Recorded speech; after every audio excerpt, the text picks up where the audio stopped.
We're going to build the best football team in the SEC Conference. We're going to build the best football program in the SEC Conference. You have now arrived at Stadium in Gale. The kick, it's been blocked again! How about it? It's been blocked again! It's going to heat one deep down the field. It's going to be to the goal line. It's going to be gone! It's a touchdown! And the Gators have won the game! Tyreek Cleveland! How about it? I can't believe what I just saw! Dropping back to throw. Pops and fires the ball over the middle. It's Norrie! It's Norrie! Got a touchdown! Norrie's got a touchdown! Oh, man! Norrie's got a touchdown! Ahmad Black, in his final game as a Gator, takes it all the way home and sends Urban out the winner. You have now arrived at Stadium in Gale.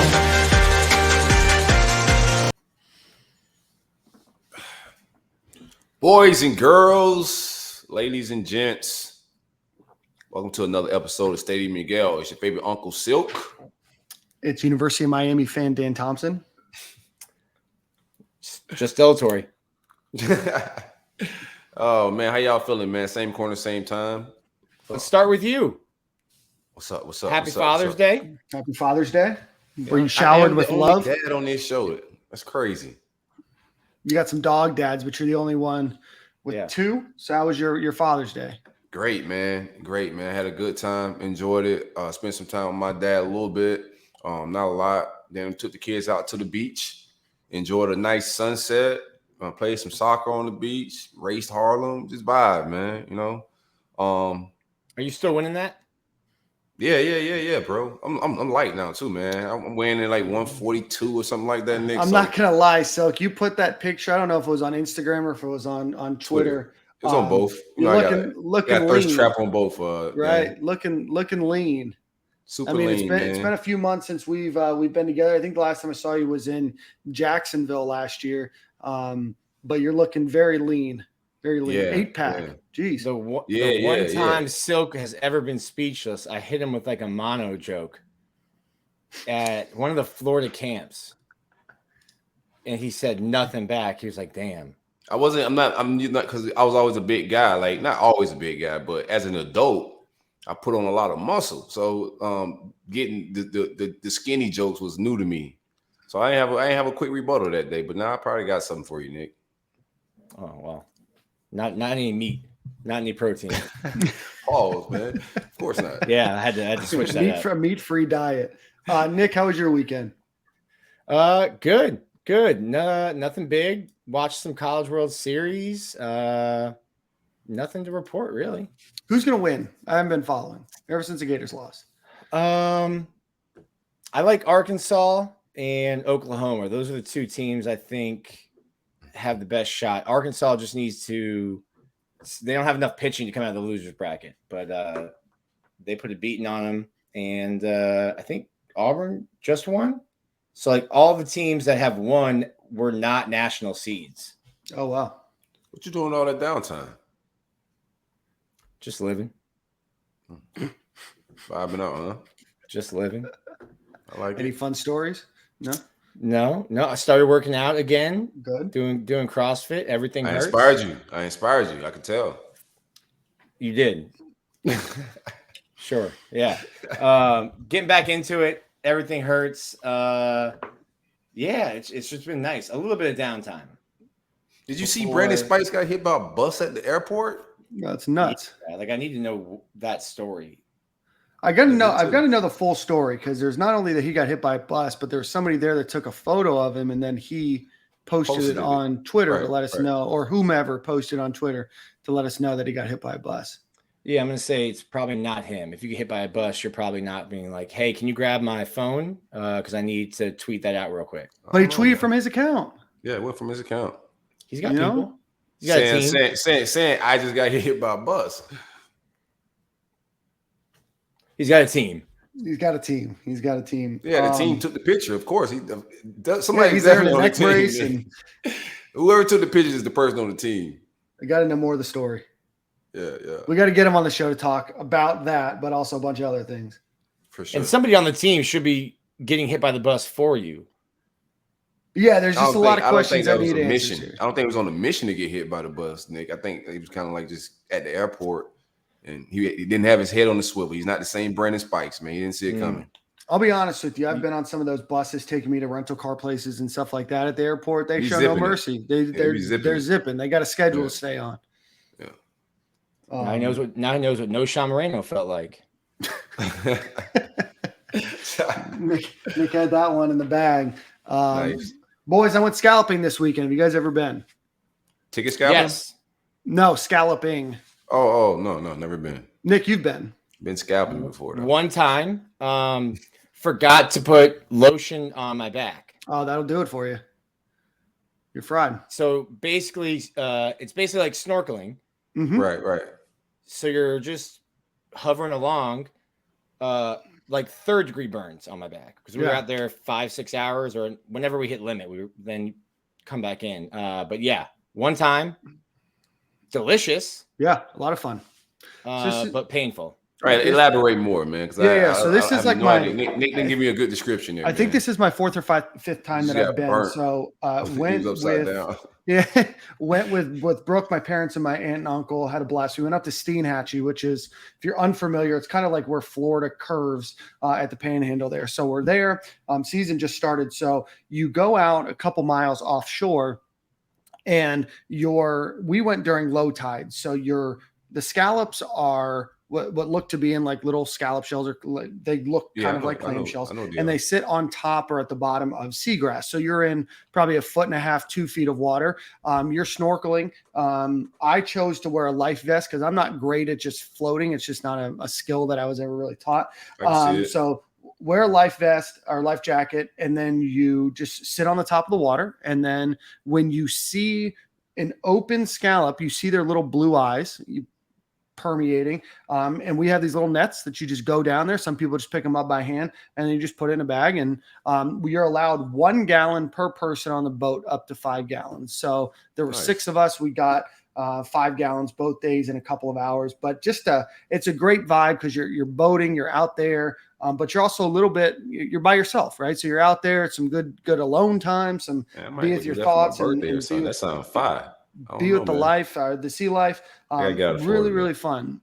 It's been a few years since I've been, so really glad that I went. But encourage anybody. It's on the west coast of Florida, really from like Crystal River, Homosassa up to Steenhatchee for a couple months a year. So find yourself somebody with a boat, some snorkel gear, and go get you some bay scallops and have yourself some delicious meals. That's a lot to go make that happen, though, Dan. You just said find somebody with all that. Well, I got a boat. We'll find the snorkel equipment, and you ain't called me this time, bro. Holla at me, man. And don't didn't have space. Next time. For sure, man. I'm down to scallop, man. YOLO, you only live once, man. That's right. No, I definitely encourage anybody that's never been to go. Really fun. Enjoy it. Delicious, fresh scallops. Incredible. Well, I know the vibes now. I'm Bahamian, so I know the vibes of fresh conch. Scallops, all that type of stuff. I just never been scalloping or went to go get no conch. I have family that died for it, but not your boy. Prices everywhere have been going up, but I'll tell you, the only place inflation isn't hitting is people that shuck scallops for you. Now you can do it by hand yourself, or you can go down. We paid $7 whole for somebody to shuck 5 gallons of oysters. $7. Right, and we tipped them after, but $7 is the going price for 45 minutes worth of work. What? You got to raise the prices. Appreciate you, boys, but you got to strike with iron's hot. Raise the price. That's an insane price to start with. Like $7. This is the price from like the 40s or something. They just never like grandfathered it up. That's crazy. All right, what we got? We got to talk about football eventually. Yeah, let's get into the show. Before we do that, I do want to give thoughts and prayers to former Florida Gators pitcher Kevin Chapman. Kevin Chapman pitched for the Gators from 2006 to 2010. His father was just diagnosed with brain cancer. So I know Nick tweeted out a GoFundMe a couple of days ago. We'll retweet it again, but please give your thoughts and prayers out to the Chapman family and to Gary Chapman. And we certainly wish you the best and hopefully safe healing soon. But let's get on to the show. As always, we want to give a shout out to our friend Alan Horn with State Farm Insurance. If you're looking for auto, home, renters, life, business insurance, or retirement planning in Georgia, Florida, Alabama, Tennessee, or Florida, give him a call at 706-692-2888 or visit him at www.alanhorninsurance.com or follow him on Twitter at SF Agent Alan H. So thanks again, Alan, for your support of Stadium and Gale. Again, 706-692-2888. Gentlemen, I think the big news that we need to talk about is Jalen Rashada. Obviously, the four-star quarterback out of Pittsburgh, California, that Florida looked to be in the driver's seat for.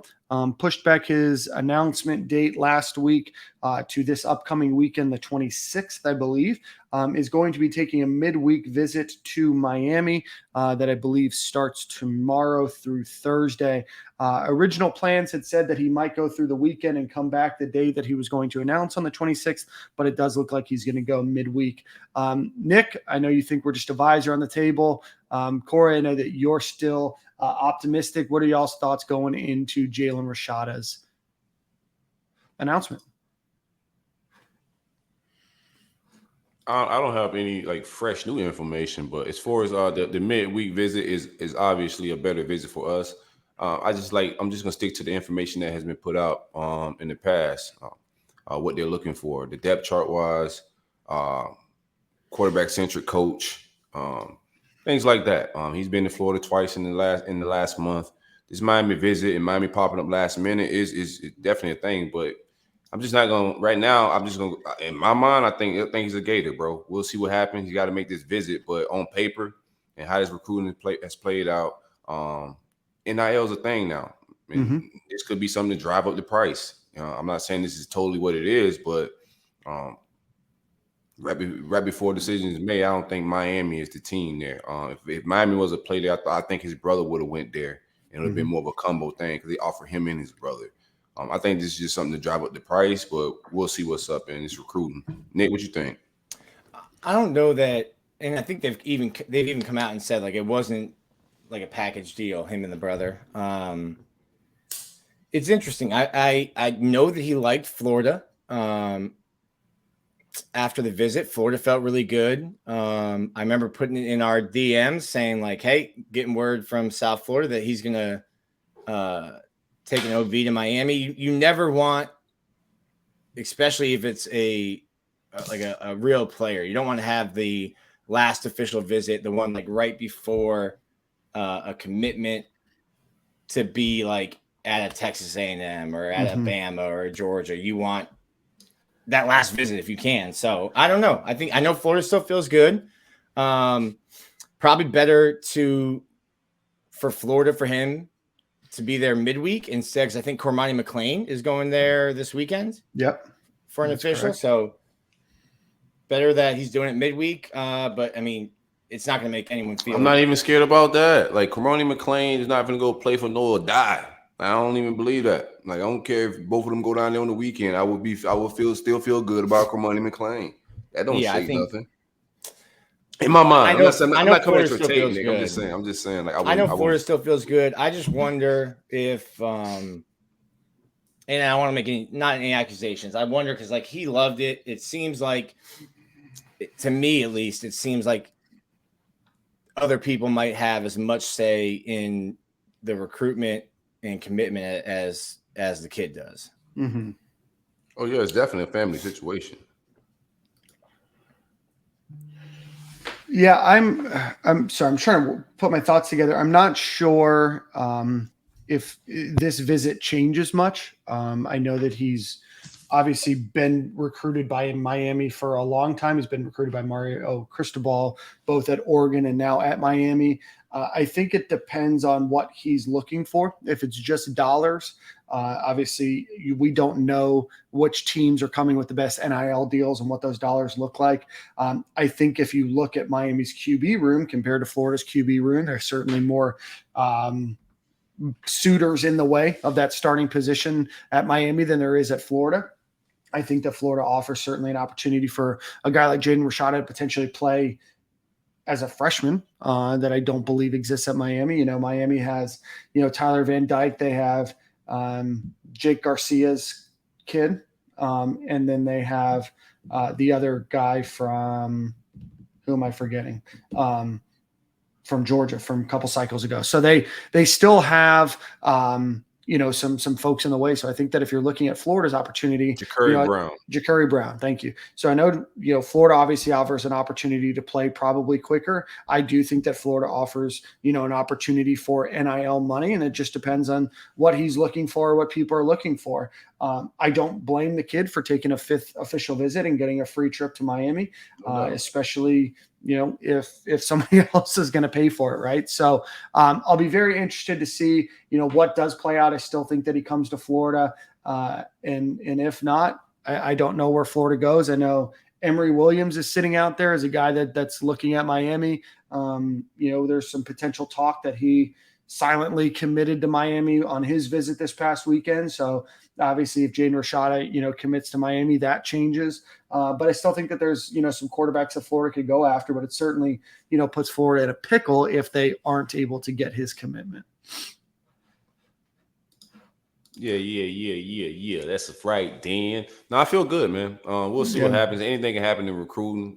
This is not like scripture or the Bible or anything like that. But I just like you said, the depth, like we both said, the depth chart, and things we just know about the family and what they're looking for as far as like programs. Everybody relax. I feel more threatened by Jimbo.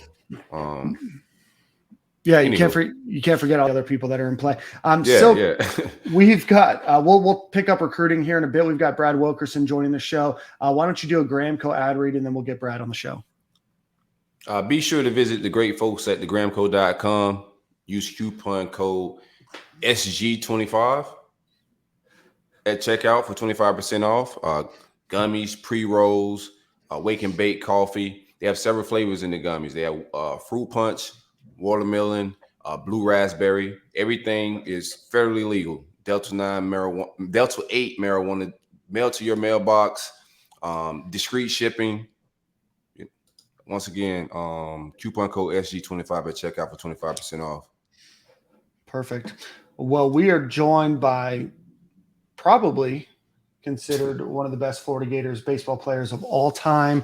Originally from Owensboro, Kentucky. Brad Wilkerson played from 1996 to 1998 under Andy Lopez's Florida Gators baseball team. Was drafted by the in his MLB debut for the Montreal Expos and finished his career with the Toronto Blue Jays. We are excited to welcome you on, Brad. Thanks so much for joining us. I appreciate you guys having me. You hear me okay?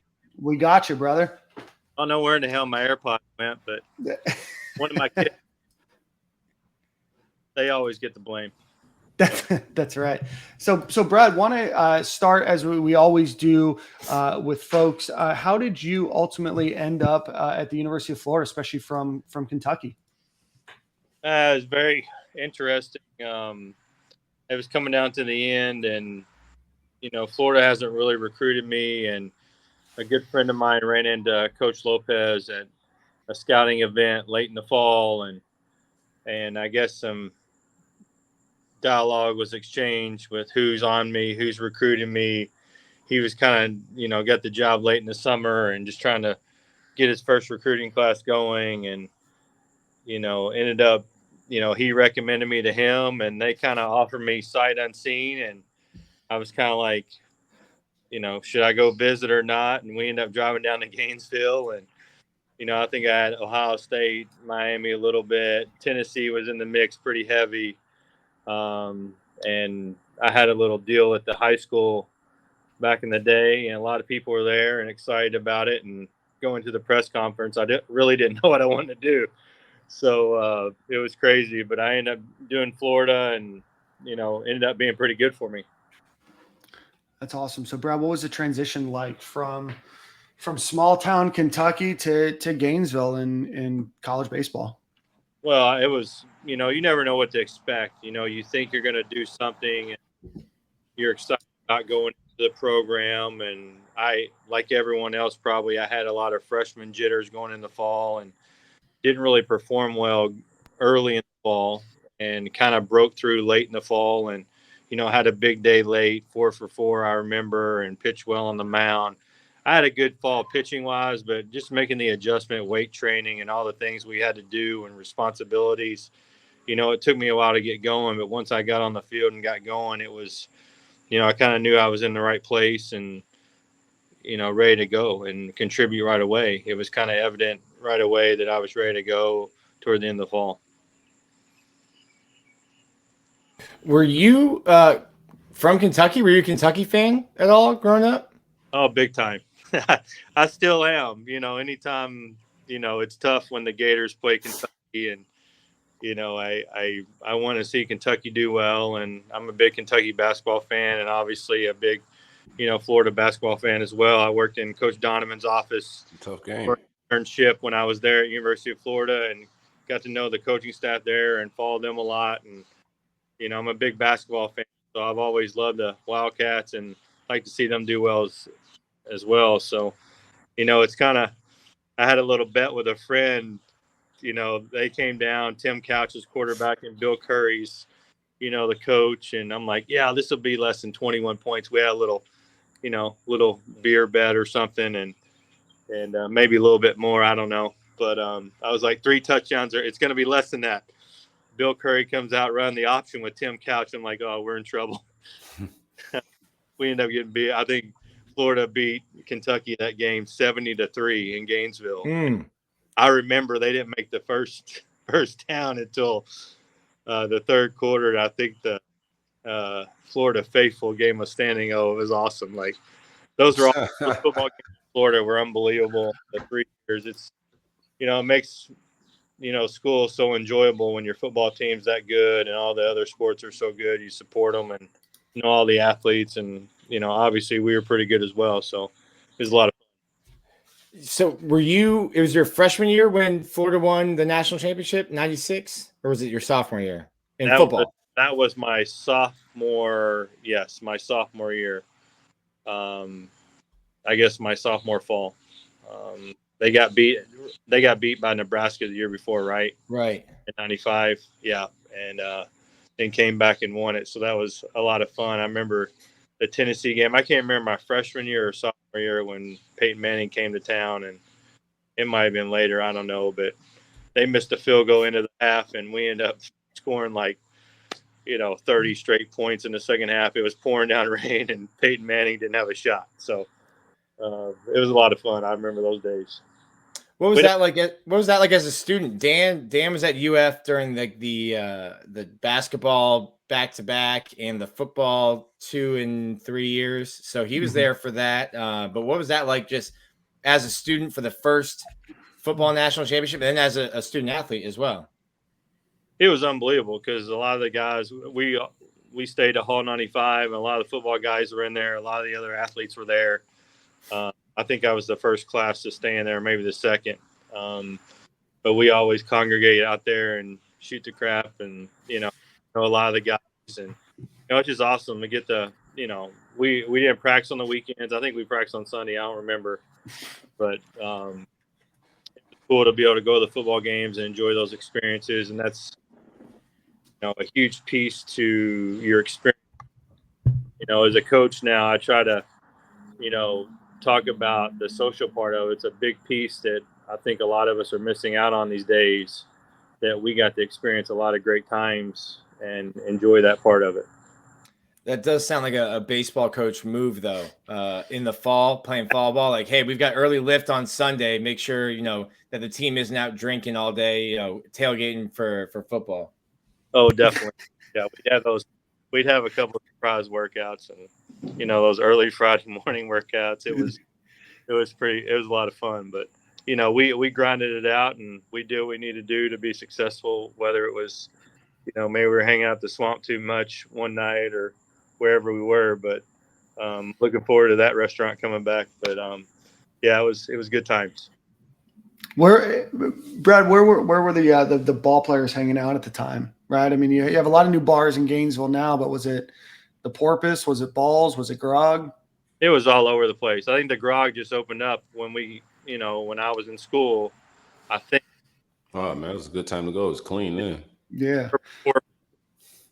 Swamp a little bit, downtown a little bit. We tried to be smart. Like, we'd have our times, but we try to be smart. And a lot of guys had houses, and we there a lot too. So, it's good to go have a good time, but also be smart about it too, and not get, yourself in a bad situation. So, but those, us athletes and all together, you get, hang around each other. So we kind of looked after each other, I think too. Not just the baseball players, but other athletes as well.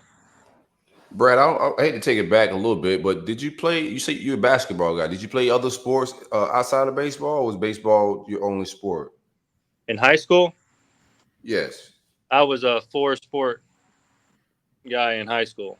I was soccer, football were the fall. I was probably going to be the high school quarterback, and a bunch of my buddies were soccer players. We grew up together playing soccer. We were very good at it. I think we were number one in the state of Kentucky every year that I was involved at Apollo High School in soccer. We had a very good team, so I ended up making the decision to quit football. Ended up just kicking field goals on the football team, and playing soccer, and then I played basketball and baseball. It was a big adjustment for me. When I went to Florida, I didn't, and times are changed now, but I really never lifted weights until I got to Florida. I remember I had to walk up from the football stadium and lifting to walking up the ramp to our academic hall over there. I couldn't do it the first week. So it came easy for you. It sounded like you was a big guy on campus at in high school. What was it like when you first got to University of Florida? Was it a little bit tougher for you as far as being the guy? Oh yeah, I mean, like I said earlier, it took me a while to get accustomed to it. But once we got into fall practice and started, getting involved in the baseball part, and then I went home for Thanksgiving, and I was, I enjoyed it, but I was also away from home. So coming back and kind of getting that second win and getting ready for the season, I knew it was go time. You get off to, trying to juggle all the stuff, like I said, the weightlifting, everything going on. And then we had that first big season. I ended up hitting the Grand Slam against Florida State in the World Series that year. And it kind of like, holy cow, it's pretty cool. You walk back and everybody's saying, I'm like, how the heck does this person know me? But it was pretty but we ended up, we had a lot of fans at the games, and, a lot of people supported the baseball program back then. They're starting to, I think, this year it looked like it was back to where it needs to be a little bit more. And, it's always a lot of fun with the student body supporting it the way they did for us. Brad, you were the first person to hit 20 home runs, steal 20 bases, and win 10 games as a pitcher. Obviously nobody had done it before that, but when did you realize something like that was within reach for you that 98 season? I'm going to be pretty lame about this answer probably, but I didn't really think about it. Okay. At daily basis, I just kind of went about, and I wanted to compete. I wanted to win. I was kind of a butthole in between the lines. I just wanted to win. I didn't want anybody to beat us. And if it was calling on me to hit a home run, or calling on me to strike a guy out, or calling on me to steal a base to win a game, that's what I tried to do. And, I think my teammates knew that I was there to win and didn't care about, other guys. And I wanted freaking our team to win and do whatever I could to do it. And fortunate enough, I was able to do both. It was tough. I think toward the end, my junior year, I started to wear down a little bit. Just the arm and stuff was starting to wear down for me, because it's a lot. I was, I kind of have not regrets, but I didn't get a chance to go play in the summer. I went home both summers, my freshman and sophomore year. Actually, sophomore year, I came back summer being worked out at school, but I didn't go up to the Cape or anything. I kind of just hit in the men's league back home and just kind of rested, because I was spent every year. And just kind of come back and rejuvenate everything I need to do to get ready for the season. And maybe that hurt me in the draft status, but I didn't really give a crap. I was there to, help the University of Florida win games, and that's what I was there for. That's awesome. Oh, go ahead. What Nick. was I never met Coach Lopez. What was he like? The Mad Mexican. He was crazy.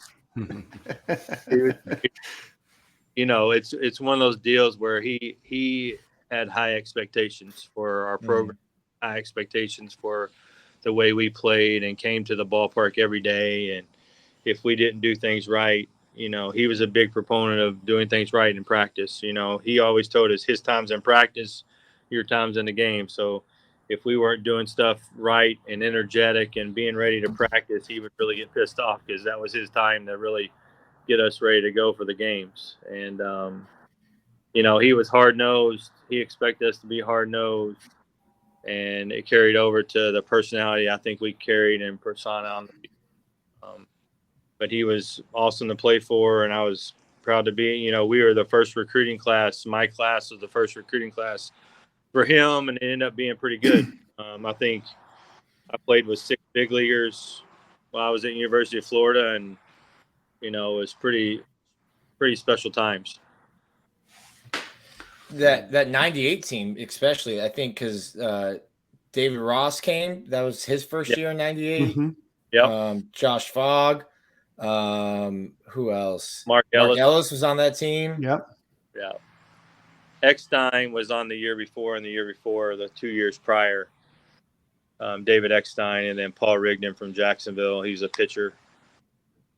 And a friend of mine at the time, just a little freshman pitcher, Jeff Cardozo. Oh yeah. I imagine you hit a couple home runs off him in the fall. Probably. I mean, I just need Jeff to hear that. That's all. I had a little chat with him today or the day before, so we always catch up and talk, game and see what's going on. And I know he's up for that, new job at Florida, and we'll see what happens with it. But hopefully.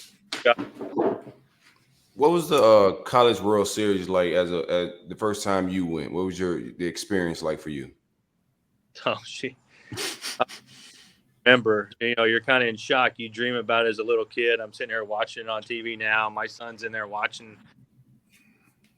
And, I dreamed about it as a little kid, and I want to play there someday. And, I'm getting the chills just talking about it. But, and get to play at old Rosenblatt and, go in. And I'll never forget, I probably shouldn't tell this story, but Jamie Shoup, we went out to dinner 2 weeks ago. He's at FAMU now coaching, and he was the FSU coach at the time. And I basically, in my recruiting process, I sent out like 25 letters to schools I thought I would maybe want to go to and have a good fit and stuff like that. And FSU, I shouldn't be saying this on the show, but FSU was one of them. And I told Jamie, I saw him the next night after I hit the grand slam off of them. And I said, Jamie, I wrote Coach Martin a letter and want to get recruited by FSU. And he's like, oh, he doesn't read any letters. I said, you should have sent it to me. He's like, well, I can get you there now if you want to come. But he was joking around, but just going back to it, it was crazy. I mean, Clemson was unbelievable. They had the number 1 pick in the draft, and Miami lit him up. I don't think he got out of the first inning. Miami was loaded.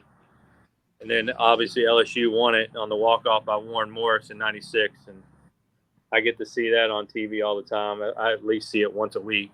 And, we were 4-0 against them that year in the regular season tournament. The World Series, we draw them again. You know how that works out when you're 4-0 against somebody. Right. So, yeah, it was just a dream come true to be in Rosenblatt, and you grow up watching it and seeing it and, and being a part of the 50th College World Series. I mean, that was in 96, the 50th. So it was a big to-do, and it was, something that I dreamed about since I was a little kid. And it was rowdy at old Rosenblatt. It was crazy. It's funny when you see the games on TV now and the Mississippi States and some of these teams, they get some fans in there and get a little rowdy. Right. Anytime you get LSU involved back in the day, they're going to bring fans. They're going to drink a little bit, and they're going to, that was the most rambunctious place I've ever been, obviously, going out. Drink a little bit, and LSU fans, that's that's an oxymoron, right? Yeah. Drink a little bit for them. Yeah. They're smart baseball fans, though. I was out there in 17, and they sang happy birthday to Deacon Lippett, who was Florida's second baseman. on his birthday. Smart baseball fans. Oh yeah, they know the game. I mean, they're in there. Yeah, I was over there warming up one game at LSU sophomore year, and I'm going to come out of the bullpen. High school curveball. You were first you be at LSU, like just wearing me out, warming up. But whatever. But I came in, gave up a walk-off home run that game too. That was a lot of fun. So, and then they swept us that year at LSU. Their fans are lined up on the road, and we were like in the dugout probably for an hour talking. We get on the bus, and I'll never forget this. They're lined up on the road, and they're beating our butts with brooms, like just killing our bus with brooms. And Lopez, get the hell out of here! We're gonna get, what the heck's going on? Like just yelling. And they're beating our bus with brooms. It's unbelievable. But they're very knowledgeable fans and very passionate about the game. And that's what the excitement is when you get the people like that involved. Brad, I never played baseball much past right when you get into kid pitch. So I played hockey, so it's very, very different. The trash talk is usually amongst players more so than from the fans. But at what point was it still rattling you? I mean, even when you made to the major leagues, does it rattle you? Do you kind of laugh it off, or mentally what goes through your head when people are yelling and screaming at you and digging up your life story and know about ex-girlfriends and your second cousin's failed marriage and everything else? Oh yeah, I mean once you get into the SEC play and you hear all this stuff, you kind of start shaking it off. Like at first you're like, how in the heck they know my phone number to my dorm? Like yelling my phone number at my dorm, and they were counting. I'll never forget Tennessee. They were counting. Like they were doing all this stuff and they were counting. They were like on number 87.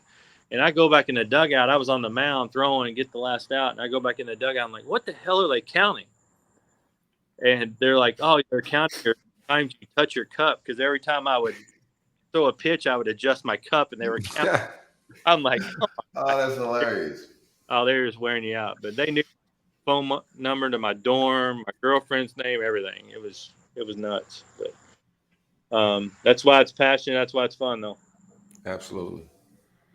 That the regional used to be different.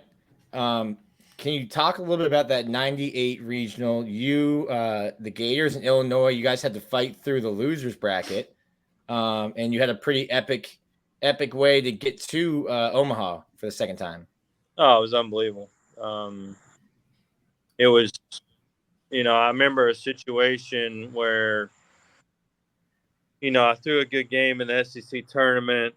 I remember our starting pitching was just, okay, I thought. And then it depleted our bullpen because I moved into the starting role that year. And the bullpen, like we weren't as deep as we were in the past pitching wise.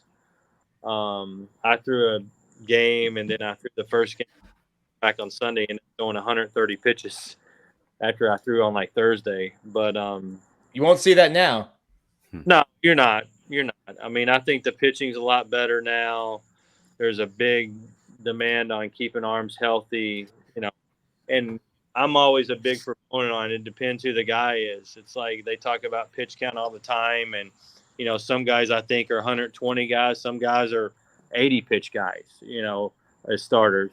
It's body type and how many stressful pitches they're having and all these different things. But like I said, I just go out there and throw it as hard as I could and go after it. But I remember if we wouldn't have had a great hitting team, there's no way we would have been able to do it because we got some high-scoring games and some plays went our way, some bunt plays that they tried to do. We made force outs and made these unbelievable plays that, we just got the breaks. And, Illinois could have been in the College World Series just as easy as we were, but we got the breaks and made the plays and came with the big hits. I mean, my favorite picture is when Derek Nicholson hit the double in the gap and I scored the winning run and everybody's running out of the dugout. And the picture, I got that on my wall in my office. That's like, I'm getting chills thinking about it right now, but it was unbelievable, just to go through all that and to actually, we were number one in the country, I think, going into the regional and just being able to get there. People think it's so easy to win. It's not easy to win. And, but it was a lot of fun. I think we had fun that night. I remember that. We had a lot of fun that night after we won. How crazy did the hotels get? Well, they were home. They were in Gainesville for that. Y'all hosted. We were at home. I know Okay. one kid on the team was a fraternity guy, and we went to a fraternity house and bombed that place pretty good that night. It was good though. We get to go to one place and kind of be isolated and not do stupid stuff, and but it was a lot of fun. Brad, I want to ask you, obviously we talked a little bit about the transition from high school to college. You get drafted by the Montreal Expos. What's that transition like from college ball to professionals? It was a little different just to be able to manage, being used to playing, 3-4 times a week, now going to play basically every day, being able to manage, I get a big league invite to spring training that next year.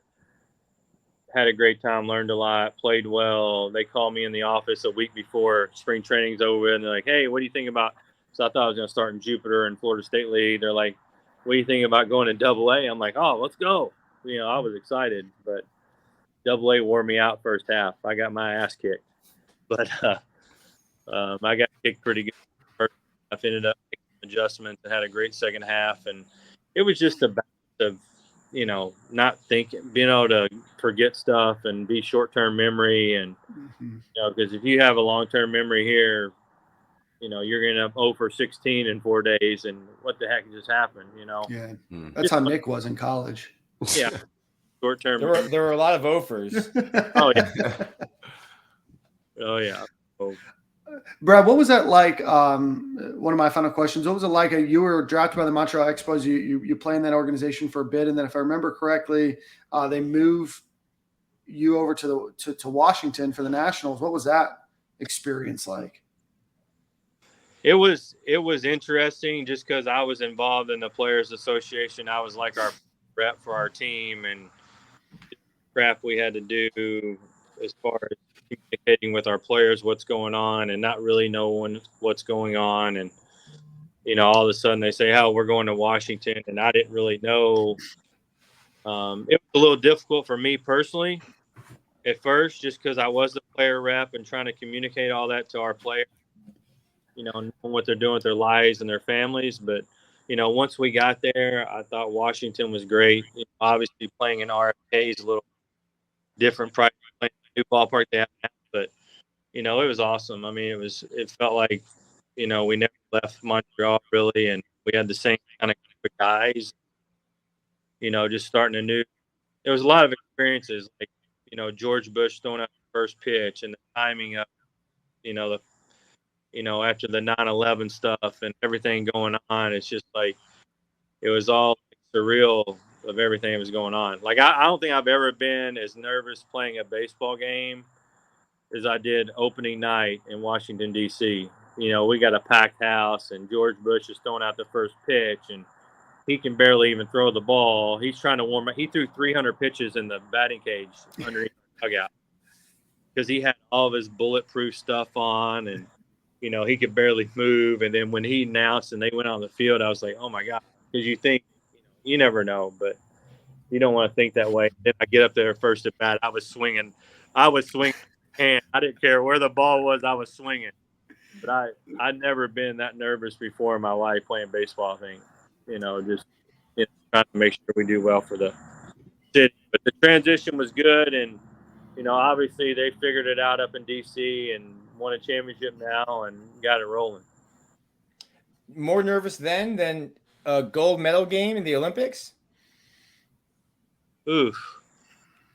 I think Cuba. I think so. I definitely think so, because we didn't have to do much except watch Ben Sheets go out there and strike them all out.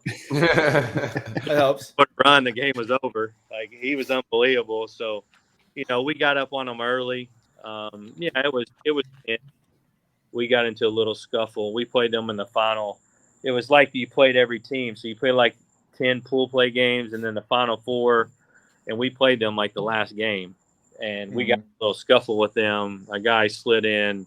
out of baseline and spiked our catcher, and we got in a bench clear. And so there was, before that even happened, there was animosity between U.S. and Cuba always. But, you know, it was crazy. For us to win that game was pretty amazing.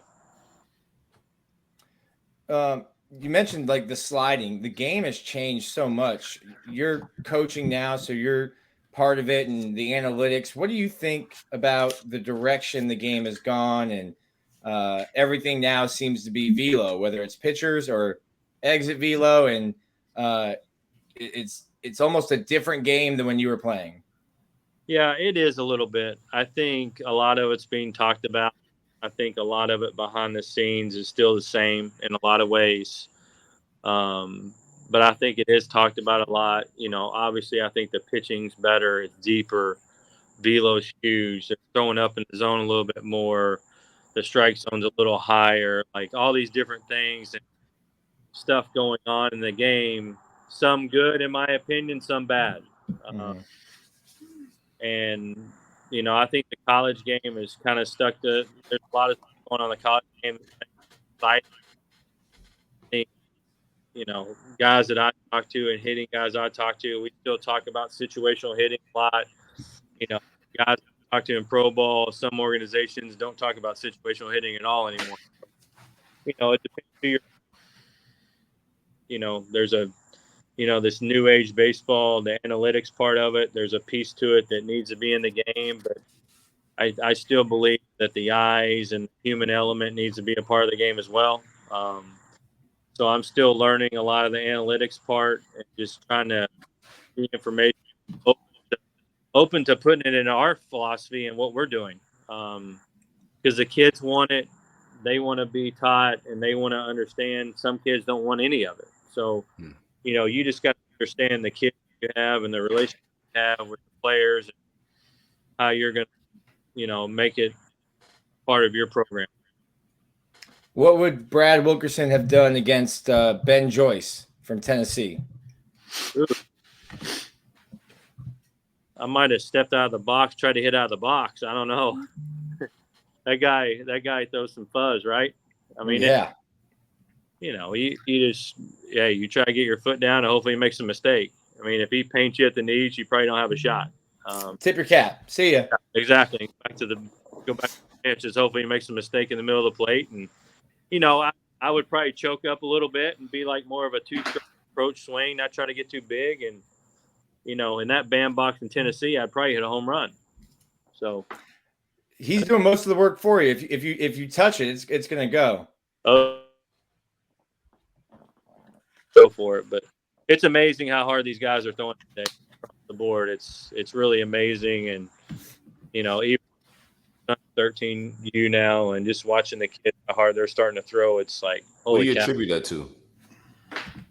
Well, I think the training and the hip mobility, all the mobility stuff they're doing at a young age, and the facilities. I think it's all training. You know, eating better at a younger age, the training, you know, and obviously, you know, chasing dreams at an earlier age. Like I didn't think about this when I was 13 years old, 14 years old. I was just, like I said, I was playing 4 sports and just competing in high school. I wasn't thinking about, you know, I didn't even know where I was going to go to school until I was a senior in high school. So some of these kids know they're going in 8th grade. You say you ain't know the day of when you want to decide. Exactly. So you know, some of them know where they're going to school in 8th grade. So it's kind of, you know, that's another story for another day. But, you know, it is. But I think the training is huge. And the nutrition is huge. And the information out there about getting the velo is, you know, out there, and they're chasing it. I think some guys are losing the ability to pitch, and, you know, the guys that can really pitch are really successful. We saw that with Karsten Finvold. Now, obviously, there's something to it. You know, you got a team like Tennessee who's singing 96, 97 all year long, but there's always going to be a place for a lefty that throws 86, 87 that can throw 3 pitches on both sides of the plate. And he's not even throwing 86. I think the fastest I saw him throw was like 84. but he threw 3 pitches, any count, both sides of the plate. There's a spot for that guy. 100%. All-star. I think that was an unbelievable move by Soley bringing him in behind. It was a struggle right out of the gate. Oklahoma's great hitting. They haven't seen that type of arm probably all year. Carson, he can throw a changeup any count, any time, any place, and he can locate it. So he's very difficult to follow up. You got a 96 guy in there, and you bring him in throwing 84 all changeups. It's very difficult to make the adjustment. Florida was playing really well at the end of the year. It was a shame that they got beat, but Oklahoma's on fire, and they weren't really a sleeper after coming out of Gainesville, but for me, Oklahoma's the hottest team out there right now. So I wouldn't be surprised if they win the whole thing. Brad, I know that you're coaching at Jacksonville now. What's that experience and transition been like from playing to coaching at the collegiate level? I started out with Team USA a little bit when I did. I want to go back into coaching. So I did that for a summer, really got motivated to help these kids get better and get back to the game a little bit. I ended up getting offered a high school job down here in West Palm Beach, Jupiter area. My kids went to school. They're still down here now because my daughter just graduated, but they're moving this summer up to Jacksonville. But, I just took that job and did a little travel baseball and just did a little bit of everything, just learning, giving back to the game, giving back to the kids, really enjoy the coaching part of it. But Jacksonville's been good. We had a rough go at it last year between injuries and, some things that went on. The regular season didn't go as planned, but, our guys got healthy and they got motivated at the right time. We ended up making a regional. So that was a lot of fun. So we got a ways to go. I feel very good about our recruiting class coming in this year. I feel like it's going to be, a top 40, 50 class in the country. The arms we got coming in, a couple bats. I'm still trying to navigate this portal, but excited about what we have ahead of us. And I think it's going to be good. That's awesome. Nick, Silk, you got any final questions, or we'll let Brad run for the evening? No. Thanks for coming through, Brad. All right, boys. I appreciate it. Always pleasure talking Florida Gators. I look forward to getting back again. I appreciate it. All right. Thanks. Awesome. Thanks so much, Brad. Thanks to Brad Wilkerson. Great story, obviously an incredible career. We could have probably spent 20, 30 more minutes just talking about his time at UF and everything else. So really enjoyed having him on. Let's go a quick shout out to Alumni Hall. Visit them, alumnihall.com. Buy all of your Florida Gators gear, apparel, whether it's for yourself, whether it's for a loved one, whether you're looking for shot glasses, rocks glasses, cups, sweaters, t-shirts, jerseys, whatever you might be looking for, visit alumnihall.com. Gentlemen, get back into recruiting. I don't know if you guys have any other thoughts on Jaden Rashada. No, I mean, we wait and see. Yep, we're wait and see. We wait and see. There is a lot of other news. The Gators did have a big recruiting weekend this past weekend. 4-star defensive lineman Cameron James was on campus out of Olympia High School in Orlando. A guy that's been training for Florida for a while, 6'6.5", 265 pound. A guy that if you look at all of the different, whether it's a recruiting prediction machine or crystal balls, they're all in Florida's favor. 4-star, ranked 152nd on 3, 347th overall on the consensus, but still is heavily leaning towards Florida. Would be a good get for the Gators. Any thoughts on Cameron James, Silk, or Nick? Cameron James? Yeah. Do I have any takes on him? No, I have any takes. Yeah. He's alone at I-4, very important kid. Guys we just need to close on. He's been on campus a lot, and that's just been a reoccurring theme. The staff's really good with getting them on campus and the frequent visits, but we just got to close on these guys. What's his timetable again? I don't think that he has one. I know that obviously he's been predicted to the Gators for a while. He's mentioned a potential visit to Georgia this weekend. I'm not sure if that's going to happen, but again, we're still in the the wait and see mode. And I think we're starting to get to that point where some of these folks that have been leans for a while, you really got to start pressing them. It's not that you need to pressure them, but you really need to get them. What else are they looking for, or what else are they seeking out of somebody else, right? Yeah, like Aiden Mazzell just came off a Georgia visit that he spoke highly of. I'm like, okay, this kid, both his parents are Gators. We've been leading for this kid forever. He's in Orlando, local. Like, close on this kid. Like, right. Get him in the fold. There's no reason he shouldn't be committed. I know I'm not trying to say like we could force this kid to commit or anything like that, but I've been around recruiting a long time, man. Close is close. Does he have a date? No. Mazzell doesn't. No, I think Mazzell does he? Doesn't he? I think he has before kickoff. He's deciding before the season. I think Aiden Mazzell. I know. Yes, I do know that he's deciding. I'll take a look to see if he has a date set. But all I know is it's just before the season starts. Right.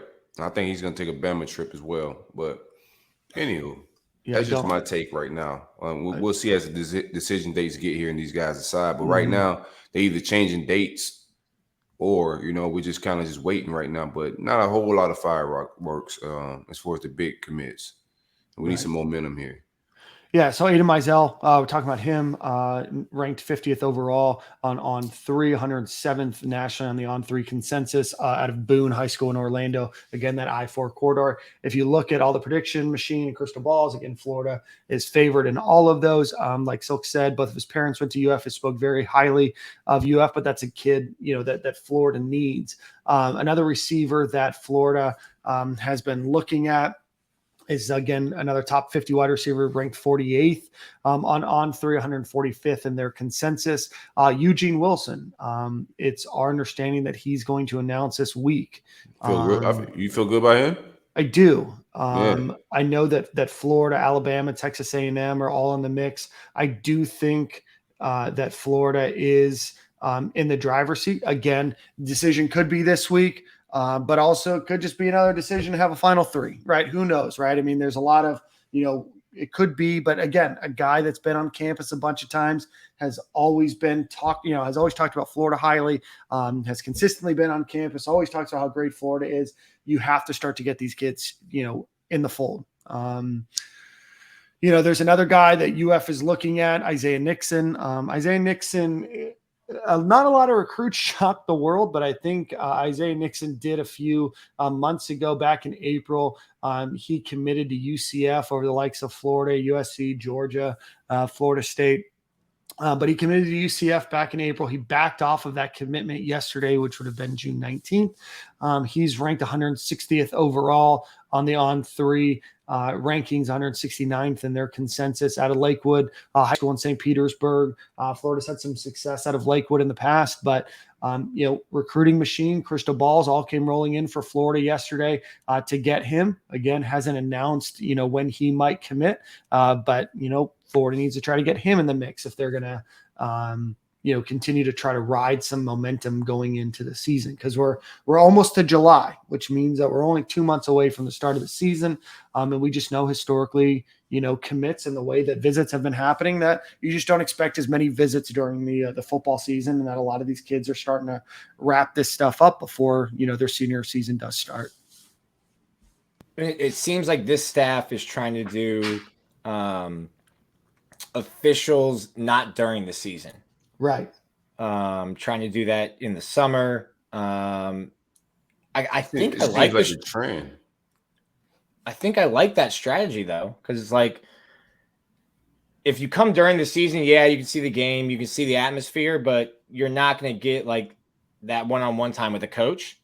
And if you've got a good game, kid might come anyway. So when you have time in the summer to actually do one-on-one time, spend time with the prospect, then I think that would be a better use of an official. And if they really want to see Florida LSU, hey, more than happy to host you. Yeah, it seems to be a trend though with the visits because all of these kids like on tours. So like right after they visit Florida, there's always other visits, like 2 or 3 set up. Um, it's just like it's hard to get that attention at an official visit at a football game. It's such a Right. business now, so it's more like a business sit down than your traditional visits like in the past. So Yeah. it's just hard to get that off during the season. Yeah, no, totally, totally get it. I mean, when I was, working on the recruiting staff for those 4 years, I know, those kids that came on for official visits always seemed a little bit more rushed then than kind of what you can do during the summer now, because you had the game. So you maybe had a few minutes to interact with the coaches before, the game or the night before, during the game, on the field. And then after the game, they're kind of rushed around. It never really seemed like, top notch, a top notch feel, right? And especially if it was a night game or an afternoon game, then you're rushing around trying to figure out dinner or what are you going to do? And you didn't seem to have the same time to spend with the coaches and truly get a feel for the program. And it does seem like there's a lot more that Florida wants to talk about the overall program, Gator Made, other things that they're doing, academics, that maybe hones, in on a summer official visit a little bit more. But I think, Corey, you made a good point there with saying you're starting to see a lot more official visits now for everybody, not just Florida, during the summer. And I think that it makes a lot of sense. And then you can go into your senior year, hopefully with a place picked out and be able to focus on that and not all the other, nonsense and noise that might be happening, trying to get visits off. And if you play on Fridays and you go up to a game Saturday and you have to be back at school on Monday, that's a pretty limited window, compared to what you might be able to do during the summer. Florida did get a commitment, but do want to talk about some other names that were on campus. Keldrick Falk was on campus. Monroe Feeling, he's an offensive tackle, was on campus and he spoke highly. Sean Tompkins, offensive lineman, said that Florida and Baylor are leading the way for him. But the Gators did grab a commit on Sunday from Tommy Kinsler out of Trinity Catholic in Ocala, ranked as a 3-star, split between offensive tackle and offensive guard, depending on where you look, 6'6", 330 pounds. What do you guys think on Tommy Kinsler? Good get out of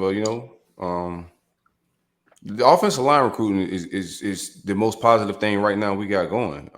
Shout out to Rob Sell and Stapleton, but a big frame guy. I don't know what do they want to play him? Offensive guard, offensive tackle? Do you know? I believe it's offensive guard. Yeah, Mauler, guy that could look good in his film with run blocking. Good foundation to the offensive line class is what I gather from this take, man. Solid recruiting thus far. Solid evaluation. Florida kid, keeping local kids here. I think we got a couple more trenches. We offered a kid from Buchholz as well. So just keeping the local kids, man, doing what we need to do right around the crib. And we've talked about it before. They definitely have a type on the O-line. Big. Huge. Yeah. Big kid. Yeah, they definitely have a type. I think there was a lot of pushback because it was a 3-star. And I get that, but also it's like that's a really tough O-line's a little it's such a projection with O-line. Especially after just your junior year too. Right. And I'm not saying that the kid will be a 4-star or 5-star or that he's not a 3-star, or I'm not saying that he won't be, right? But I think what's his offers? You look at some of the offers. I know that Miami had him highly ranked on their board and they were recruiting him very hard. And that's a former offensive line coach, right? As their head coach, right? So, I hate to breaking news, but Miami just got a quarterback commitment from Emory Williams, that Panhandle kid. Gabby just reported from 247. That makes a lot of things interesting, man. We'll see, but it's more depth chart stuff. I don't know, man. We'll see what Miami stands and all this after the visit, but that's interesting. Yeah, I mean that is very interesting, especially the day before he comes on campus, right? That timing. What that reminds me of, I think we talked about it before. Who was it? It was Felipe and was it Haskins? Yeah, Haskins. That were on the visit together. The word was that they accepted his commitment as a silent. and they was gonna still go after Rashada. So this is interesting that they went public the day before Rashada's going on campus. It's got some big Felipe vibes. Looking around, being like, "Wait, what? I like him. What's happening here? Let me reserve my table." I like it for Miami. I like Emory Williams as a QB. I don't think that he's a bad player. I think Jaden Rashada is better, obviously. But that is exceptionally interesting timing.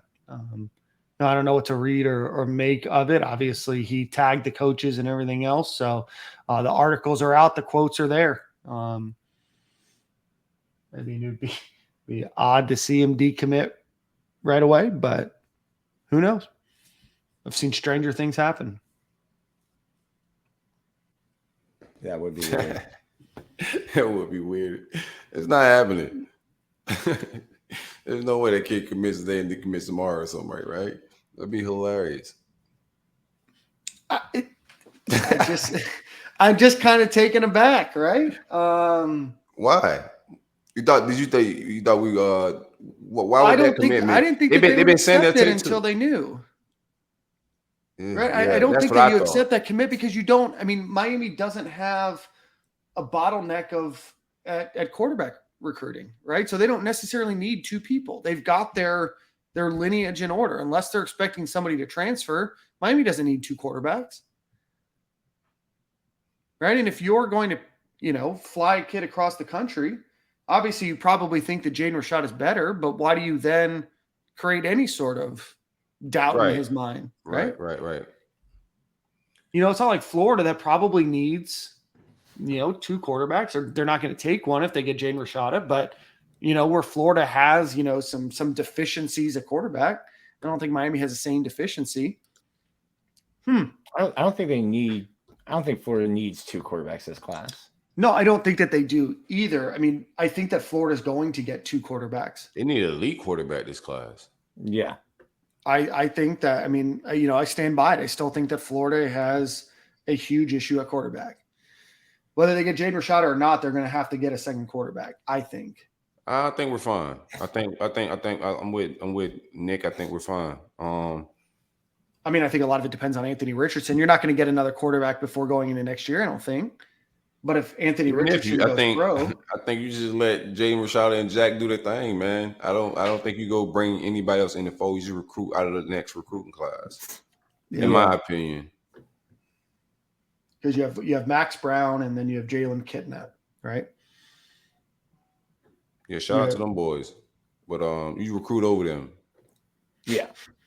No, of course. That's ideal, right? But you recruit over them and you also lose them as well, right? Does a Max Brown transfer? Does a hopefully they want to be the next Kyle Trask and they just hang around then. But I don't think they could double up, and because these kids are gonna leave anyway. Like doubling up is just the same thing. Like it's just as dangerous. Like there's no difference. So I think you just keep going one, and when times get real desperate, you could hit up a 5-star that's sitting on the bench somewhere and say, hey, we got a spot for you, man. We hiring. We got an NIL deal for a starting quarterback at University. That's what it is now, man. We got a spot open. Ad, man. Man. That's interesting. I'm glad it happened mid-show too, man. It's good podcasting. I like it. Cedric Baxter Silk was on campus again. Must get for the Gators. Your thoughts? Maybe not a must get. Very important. A must get. Maybe a class changer. He's top of my board, man. I found out he was a 5'6" kid, so he catapulted him a little bit higher, bro.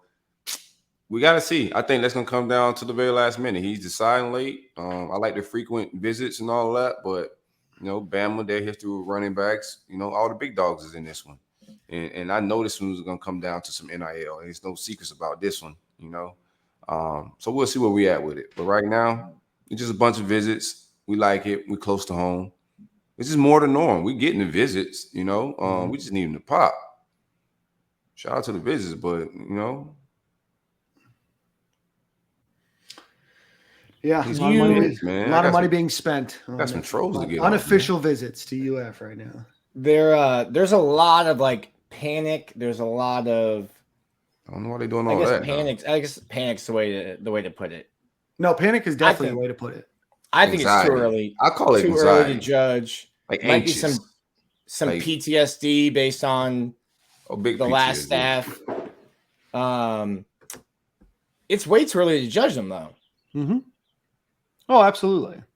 I mean, I thought that they closed the last class pretty well. We gotta this is what we haven't talked about. They lost AJ Harris to Georgia. We haven't talked about that. Yeah. So we could judge that. There's one thing we could judge. That's the guy we thought was gonna pop. We was leading. There was some buzz. There was message boards. Everybody was kicking up. Crystal balls came in, and then it was just what happened. He goes to your rival. Got to close, bro. Closers close. We just getting to that brink of guys about to commit, and then they go other places, and we just not getting guys in the fold. The visits are great. The social media, all the media around the visit, everything is fire. They got a good product, good operation going. We can see it. We want to see the results, man. That's it. And then I'm not firing anybody. I'm vibing. Like, it's no reason to panic or anything like that. But I get why people frustrated. I thought we was getting AJ. I was about to start talking crazy about him, man. We had some smoke one night, or a couple of days. Yeah, the articles were written, right? Probably. Let's keep it a buck, right? The articles were written back in April. Right. The emojis flew. The emojis. I didn't let mine fly. Thank God. Well, I mean, you're not the one accepting or not accepting commits. So those emojis that were accepting commits flew. Oh, you thought that was so those? Oh, you're saying those tweets? Okay. Yeah. The emoji tweets were flying, right?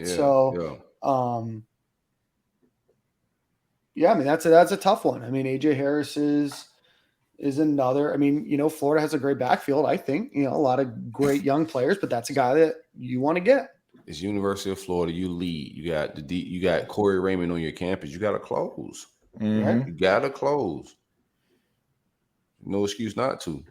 So you still have Cormani McLean. You still have Sharif Denson. You still have Tony Mitchell, right? AJ Harris hasn't signed anything yet. So theoretically still, recruit him. And, but Florida has a lot of opportunity. I mean, we talked about how loaded, the state of Florida is in skill positions, defensive back, right? The I-4 corridor, Jacksonville. There are a lot of great talent in areas where Florida has historically recruited well. So this is, I think, a pretty big measuring stick year. No matter how new the relationships are and how new the staff is, it's still a pretty big measuring stick year, but you're still 6 months away from early signing day. Right. And we got a lot of decisions coming up in Jacksonville as well. Yep. Dan's favorite. Love it. I'll cheer for them. You got Trayon Webb. You have at the end of the month. Correct. You have Grayson Pup Howard. He was on campus again. Who else do we have out of Jacksonville that's deciding? I had that written down somewhere. There's 4 guys out of Jacksonville that's deciding this summer. So we should get some guys in the fold. I feel good about all 4 of those guys. I think that are deciding this summer. Here we go. Jordan Hall, yep. Sharif Denson, Trayon Webb, Grayson Howard are all deciding before the season. And I would say that Sharif Denson is probably trending to UF. Grayson Howard. A&M is a sleeper there. For which one? For Sharif Denson, for sure. Grayson Howard, Pup, South Carolina, UF battle keeps coming on the UF's campus. That's probably pretty good for Florida. Jordan Hall, I know FSU was on him pretty heavy, still coming to UF. That's a defensive lineman, Jordan Hall, not the linebacker, Jordan Hall. Yeah. And then Trayon Webb, obviously, is being recruited pretty heavily by Florida, but probably also knows that, Florida's going to take 2 running backs, so does he go to a place like, South Carolina? And then there's Kenton Kirkland. He's the safety out of Reigns. I know that he's, trending for both Florida and Florida State right now. So definitely a lot of names out of Jacksonville. Duval. All All right, let's give a quick shout out to Alumni Hall. Visit not Alumni Hall. Sorry, we already shouted them out. Still visit alumnihall.com, but also visit homefieldapparel.com. If you are looking for vintage Florida Gator wear, go check them out. They just dropped a Florida Gators track and field shirt, which is outstanding. And they also dropped a Florida baseball logo shirt that you guys should have gotten in the mail recently. So hopefully you guys got that. Came through. Looks I ain't good. got mine. What did you get? Feels great. What'd you get? You got to check the mailbox. All right, check the mailbox. I haven't checked it. That's a fact, Dan. Well, sitting in your mailbox will be a Home Field Apparel shirt. Best in the business when it comes to retro. I think it was checked, but left. I don't know why my package was left in it. Always got to check where your package is left. See what you did there.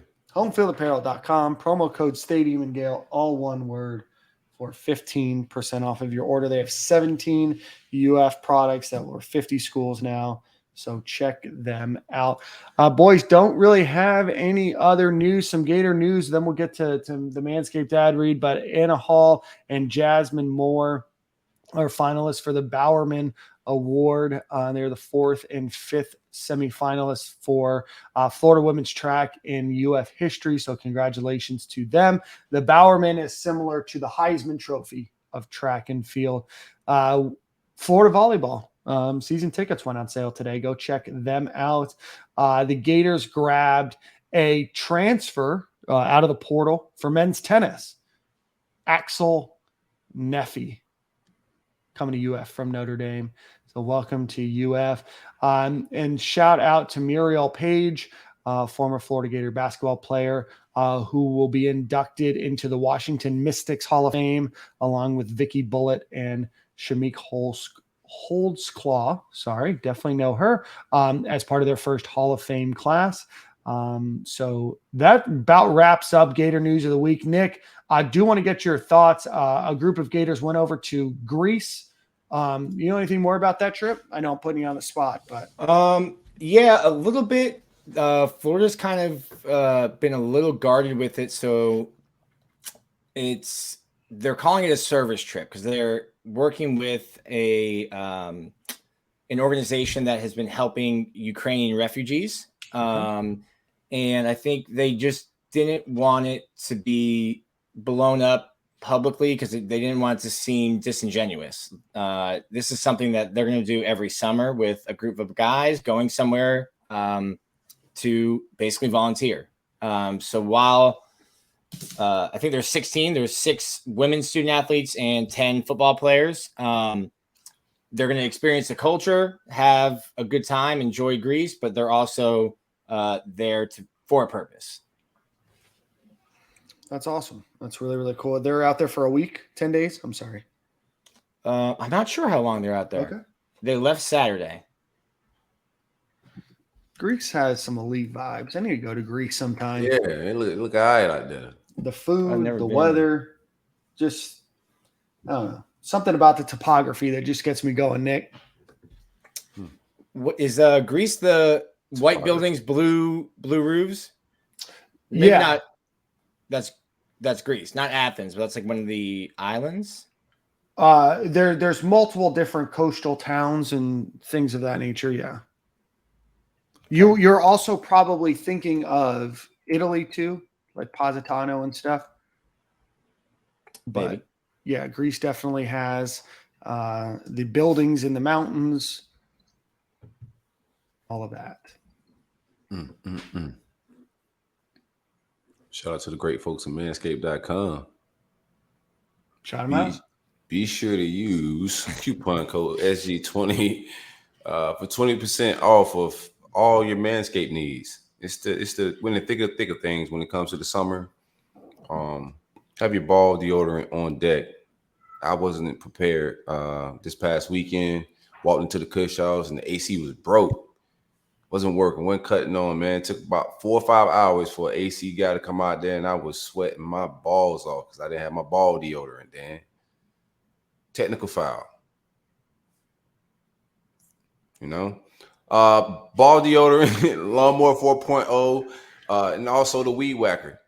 They have underwear, they have everything you need. Shampoo, The body spray. wash, Yep. body spray. Don't get that Axe stuff. I'll let Manscaped get that 20% off straight to your mailbox. Support your favorite podcast, man. Coupon code SG20 at checkout for 20% off. And free shipping. Chapstick, body chapstick. wash. I didn't even say chapstick. Look at me putting the chapstick on. That's great advertising, Nick. Yeah, they have a ball spritzer. I'm not sure what the ball spritzer does. I haven't gotten the spritzer. It's probably with your home field shirt. You got a spritzer? Nick, you're on mute, buddy. As Dan would say, you can go on the website, use the code. Oh no, bro. I'm an influencer. We got the ball spritzer a while ago. I didn't get a ball spritzer. I don't totally know the purpose. I don't know if it's to freshen up. I don't know.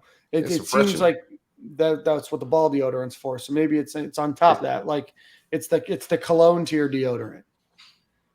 See what you're saying. I could be wrong though. I still use it. I think I do got a spritzer now. I just didn't know what it was. Yeah, it don't say ball spritzer on it. It don't say ball spritzer. It just says spritzer, right? No, I don't even think it says that. I'll have to look up what they actually call it. Right. You should use it though. Go buy it. Go test it out. Let us know. Of course, man. Got to groom. It's 2022. You can't be out here all Harry Larry. You got to groom yourself. Let's see. Formulations. They call it the the crop reviver. It's a ball toner and refresher. Toner? A ball toner. I don't totally, let's see. Here we go, Nick. Just because you're asking. It's also on sale right now, 18% off. The ball spray toner is just what the doctor ordered for your buds below. It's soothing aloe and witch hazel extracts. Keep your high friction areas cool, calm, and protected after a good shave. Nice. Okay. Nice. So after a good shave, sprayed on. A little witch hazel, a little aloe. It's like when the barber, after you get that haircut, the barber puts spray a little spray in. When they tell you to cover your eyes. Yeah. That's what that is. That's what's going on. We got to charge Manscaped more. The ad reads for Manscaped end up being like 5 minutes. Yeah, but that's because they're at the end of the show. So if they want to pay us more, they can move. And I'm pretty sure it's not the ad read. They sent us an email. Like, I never even read that. I don't even know what they sent me to say. Yeah. I just start doing my own thing. You're Lil Wayne in the studio. You're not writing anything down. We're not reading. You know how I do, man. It's like one take hold, man. That's it. Silk, I think, let's see. I had song of the week last week. Shout out to Whiskey Myers. Silk, I believe the rotation. It was a bop. It was a bop, Dan. Yeah? It was a bop. All right. So Silk, I believe to go back on a rotation that we were on before, it's your song of the week. Unless Nick, you have something in the hopper. I gotta go Texas Go Green with Drake, man. I know y'all not feeling Drake, man, but Texas Go Green with Drake is the vibes, bro. If you can't dance to that, Nick, I don't know what's wrong with you, man. It's a vibe, cuz. Yeah, I don't think I can dance to anything. So definitely not that either. Dan gonna get off on this. This is Dan's Yeah. Pause. Yeah, Dan's gonna get off. Big pause. Big pause. Dan can get busy on the floor, man. But yeah, we out of here. Same corner, same time. Before we get out of here, Dan, predictions, Stanley Cup. Teams down bad. Man. Yeah, so actually heading to the game here in a couple minutes. The reason we're recording early. Team struggled game 2. I like us to come back. I want to say that the Lightning will go for the 3-peat, but I just don't. I don't know if I see it, but I am going to do my job. I got my tickets. I got my voice ready to scream. Nice. And you just got to hope for the best. But regardless of what happens. Dan. You know, I'm a Lightning fan when the finals hit. So I hope we win, baby. Lifelong Lightning fan. So regardless of what happens, the next time that we record, the series will either be over or will be the day before Game 7. So hopefully some good stuff happens between now and then. We've got games today, game Wednesday, Friday, Sunday, and then let them score a touchdown on us again. Hopefully they don't score a touchdown. That was a tough one. I don't turn off games. Gator games that shit was hilarious. Yeah, bro, 7-0. That was just a mopping. Scoring on Tampa power plays. It was just nuts. Man, everything that could go wrong went wrong. But I'm hopeful that my 2-time defending Stanley Cup champions can get back in the saddle today. Let's see. I'm rooting for your boys, Silk. Rooting for your boys. I appreciate that, man. That's what friends are for, bro. Nick, who do you have winning the College World Series since we're in predictions?